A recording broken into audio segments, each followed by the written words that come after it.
Lona nguphathi 3 ka Dr. Imogen Mashazi.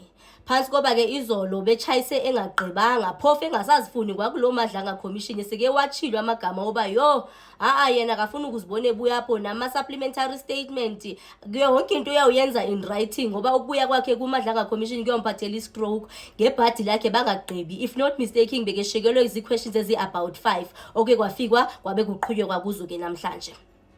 So ayike uthe efika ke namhlanje wabefuna ukulahlela amagada ko Chief Mapiyeye phansi koba abayongama lama good temper esibabona bengawo. Ayike kwathiwa kuzadlalwa video ithile okuyi evidence ebonisa into yoba uChief Mapiyeye akayoyilonto esicimbukiyo. Ayike idlaliwe ivideo. Xa idlalwa le video uthetha ngevideo ka-2020 apho abasebenzi base-EMPD babe-striker khona bebiza izikhalazo zabo. Esinye sazo kwakukuthi uChief Mapiyeye ingathi wayeke waba involved kuma-accident ayi-2 under the influence of alcohol, so babefuna into yoba maka-account.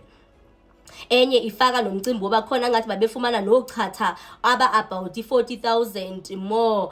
So into ekhona nje into engathi njalo ithethiwe. Okay ayike bayamkele ke lonto leyo. Bathi okay. Phansi koba uyizisa ukuthi lento Mosi wayereporta kuwe phansi kwamagama akho uChief Mapiyeye as city manager. Wenzani wena? Because lento xa usisela yona yeka 2020. Hayike uzami ukuyathanda mosukushifta accountability wayishifta ke accountability wathi hayi kwakungasingiyanga because kwakungukwemeli ba discipline ngo-councillor because even i-memorandum ezo zeso strike zange zireceive nguye ofa zange zifikelele kuye wayitsho nje lonto leyo, but eventually bamkhonarishe waze wavuma into yoba she failed into yoba makathini makadiscipline areprimande aprosecute uChief Mapiyeye. So isheke naye ke lonto leyo. Hayike kugqithwe ke apho but ke bona bathini bayithatha yonke lonto. Hayike kuzongelwa kulomcimbi kongoku woku-appointwa kuka Brigadier Julius Mkhwanazi ekubeni ngu-deputy chief. Mosi niyakhumbula uChief Mapiyeye wathi gqise ke dibana no Brigadier Julius Mkhwanazi sekegacile enga-understand into yoba ugaxe njani, gaxiswa ngibani, uappointwe ngibani, because i-authority okanye i-powers zokumu-appointa somehow ufila into yoba kwakuzi powers zakhe, so akayazi into yoba kwenzeke njani. Hayi ke beza nalonto leyo. Azame umbone into yoba uMashazi ne ufuna ukuyibalekela lento ngoba uthi yena wayengekho wayeselifini ngexesha ku-appointwa uBrigadier Mkhwanazi, kukhona waye-actor. So uye wazama ukuyiphikisa nje into yakhona, but as a result but eventually wa-end up eyivuma into yakhona phansi koba into yoba baye bamkhonara waze warealize into yoba engenzeka into yoba kubuzwe la acting because ifana ne-letter zakhona indlela ekusayinwe ngazo usayinile ke lo waye-actor but akabhalanga amagama akhe. Inoba naye wayebalekela i-accountability because kubhalile nje uba acting kodwa amagama vela kwakulo appointment letter ngawakhe uMashazi. Hayike kube khona nje lonto leyo baye badwela for some time kuyo, but ke ngoku xa sokuphindwa kujongwa kwi-statement sakhe kwa uMashazi lo utshilo uba uBrigadier Julius Mkhwanazi wa-appointwa nguye.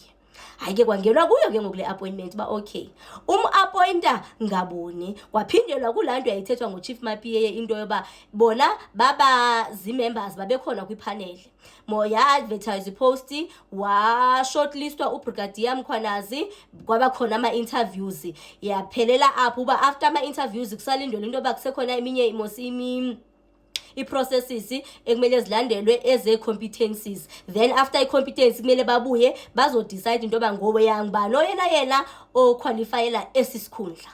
So uChief Mapiyeye uyigqibele emva kwe-interviews yena usalindele into yoba kusamele kwenziwe ama-competency nani. The next thing wathi gqise ke dibana noBrigadier Julius Mkhwanazi sekegacile sekebonisa into yoba uyi-deputy chief.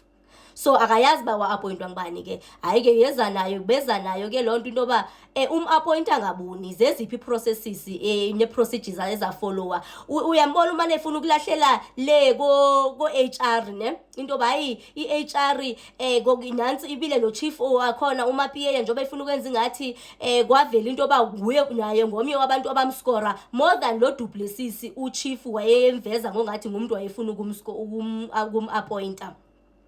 phofu iphinde ya-scrutinizwa ya-questionwa kwaleyo nto akayilethena kathi si-scoring sheet, but sabonisa nje ngathi kukhona nje ubugulukudu bobugunyathi obenziwe even kwakulo scoring sheet eso. But bottom line, ayimportray nje ngomuntu oright ubani uDr Mashazi. As a result kwathiwa okay ke ngoku, now that senidecide ukum-appointa nani lo nto, wena so uthathe eso sinqumo eso soba uzama-appointa ngoba ufila into yoba wayequalifya uBrigadier Mkhwanazi. Was-scrutinize i-appointment letter. Hayi bo kuthiwa uBrigadier Julius Mkhwanazi i-appointment letter yakhe yaba wayifumana mosine i-offer, wayisayine i-accepta i-offer. Xa kegqibile wanento akayitshayo inyoba sayibiza ngoba yi-counter offer eyathi ufuna uchatha we-200,000 more than whatever the offer was giving out had stated. Wayifumana ke phofu lo more than 200,000. Wascrutinizwa ngayo nayo, uthetha nje into oyivayiba ngomhlobo wenene uapha naphaya. Kuphunywe kuyo kubuzwe kusasekulo mcimbi wekuyi-appointment yakhe into bayibo kwakule appointment yakhe ihambe njani lento, because mos kukhona lapho kwavela khona into bingathi azange afuna kokwenza kwenziwe mos njoba uchief echilo into bazange kwenziwe ama-competencies nani. Kwakuthi into yakhona iveza uChief Mashazi lona. Wathi uChief hayi uba ngaba azange kwenziwe i-competency ufuna ukuyilahlela back kwi-HR. Kwathiwa ukwazi phansi kuba kunguwe umuntu omu-appointile, because xa u-appoint umuntu mosimele yonke i-documentation ibe i-on par. Wathi ke ngoku uba ayizange yenziwe i-competency kungenzeka into yoba irregular, illegal. Wamkhonarisha u-commissioner wathi, so all in all what you are trying to tell us is that if i-competence leyo azange yenziwe ibe iyenziwa, that means uBrigadier Julius Mkhwanazi i-appointment yakhe i-invalid. Uyafana nomuntu ongazange abe u-appointiwe. Ngomlomo wakhe uMashazi uye wavuma. As a result andiyazi noba ndithi ingabe indlela yakhe yoba abe usiluzile isikhundla sakhe kanjalo na uBrigadier Julius Mkhwanazi esobu deputy. Hayi ke bayiscrutinizile nje lonto loyo kwadwela ebit kuyo. Hayi bo kuthe kuseselapho sisathetha ngemicimbi ye-appointment, kukhona apho eveze khona xa kwakuthethwa ngemicimbi yokumane ku-actwa into yoba ipolicy yabo ithi umuntu umele act I think for about 3 months nani. Sesikweyiphi position ke ngoku, sesikule apho ke ngoku uBrigadier Julius Mkhwanazi ethe xa kususpendwa uChief Mapiyeye ngoSeptember last year wa-acta kule position. Phofu sithetha ngomuntu if not mistaken o-appointwe nguMeyi yena as i-deputy. Jikiphethu sekephinde ethini actor as i-chief. Hayi ke seke ubuzwa ngalonto leyo ba okay phansi kwalo mcimbi oba uthi wena ipolicy yenu ithi because bekezama ukuzidefenda kwenye into bebeyiscrutinize ne, wathi no ipolicy allow into oba umuntu acte more than 3 months. Kwathi okay phansi kwalento oyithethayo ya 3 months usibeka phi kumcimbi ka lo Brigadier Julius Mkhwanazi othe esanda ku-appointwa as u-deputy ngalendlela ke ngoku othetha ngayo, when not long waphinde wabe actor as into wathi hayi wayequalifya. After bemscrutinizile andithi kwayena self seketshilo wathi i-appointment kaBrigadier Julius Mkhwanazi yayi null and void, invalid. So since it's null and invalid wabe waye-actor as chief, are you now telling us that he had not ought to have been kuleya position yoku-actor as u-chief ke ngoku ngowakhe umlomo because ukhonarishiwe uye wavuma baze batsho. So you are telling us that what you did ngokumane u-appointana no-Julius Mkhwanazi, especially with the fact that now if waye la position yakhe i-invalid eyokuba ngu-deputy, so akanayo i-authority igunya loba abe waye-actile ke ngoku as uchief uqobo njoba bebeke unto esuspendiwe uMapiyeye. So nje bamkhonarishe kanjalo. Ndaze ndakhumbula izolo indlela one of the things endiyilibele khona apho bekethathane khona no evidence leader, apho evidence leader eye wathi embuza imibuzo khona wabe distracted. Uthe xa ke sithi ndicela uphendule umbuzo wathi andizuyenza lonto, ufanele uba ube awusiva because of ubusy ucomfana nefone. Izolo uMashazi bongathi ngumntana omncinci ophulana nama tantrums.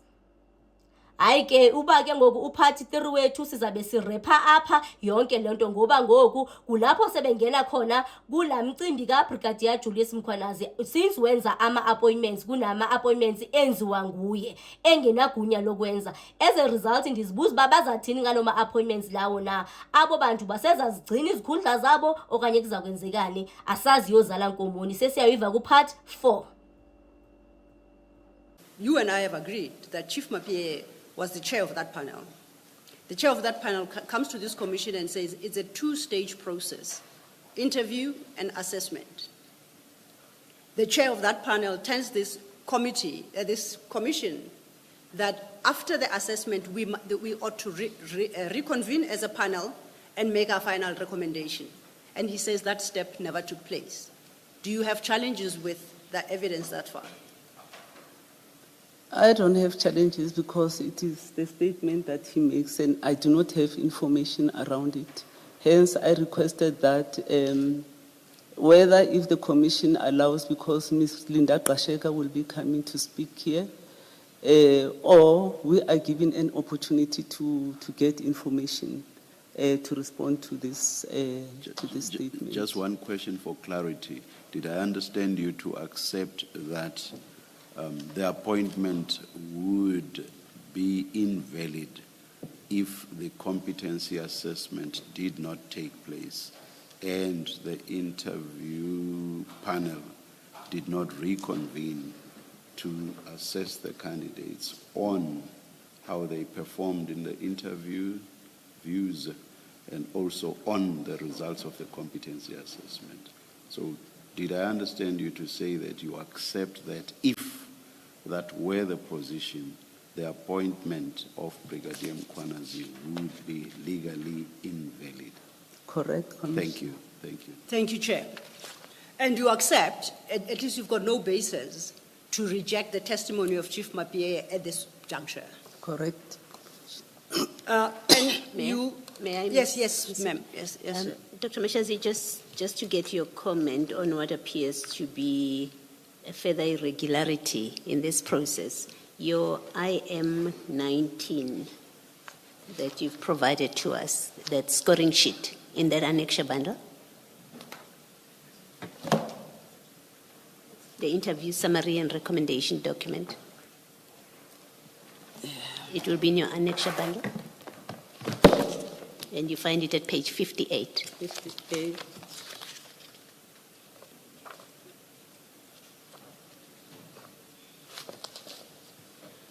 You there? All right. So you see that has got the names of panelists, and you've got Chief Mapie, Zanele Katembo, Kemi Bihari, Linda Gasheka, and then there's HR Secretariat. You see where I'm reading? Yes, I see. Okay. And when you look at the last column, signature, you've got 4 signatures, but only 3 are the panelists. You see that? The 4th one is HR Secretariat. And then when you go to the column with the heading approved, you've got only 2 ticks. You've got the tick by the chairperson, Mapie, and then you've got Ms. Gasheka. The other panelists haven't indicated approved or not approved, so they've indicated no position. But importantly, when you go to the next grade, which is down, you've got scoring. Panelist 1 scores Du Plessis 18, panelist 2 scores 21, 18, 17, and 19, those are the panelists. There's a panelist that did not do the scoring. Can you see that? What does that mean? Is it still a regular process where you've got a panel of, we've just gone through the panel there, the number of people, and then you have only 3 that have provided scores at this point? Is that regular in the normal course of recruitment? It is irregular.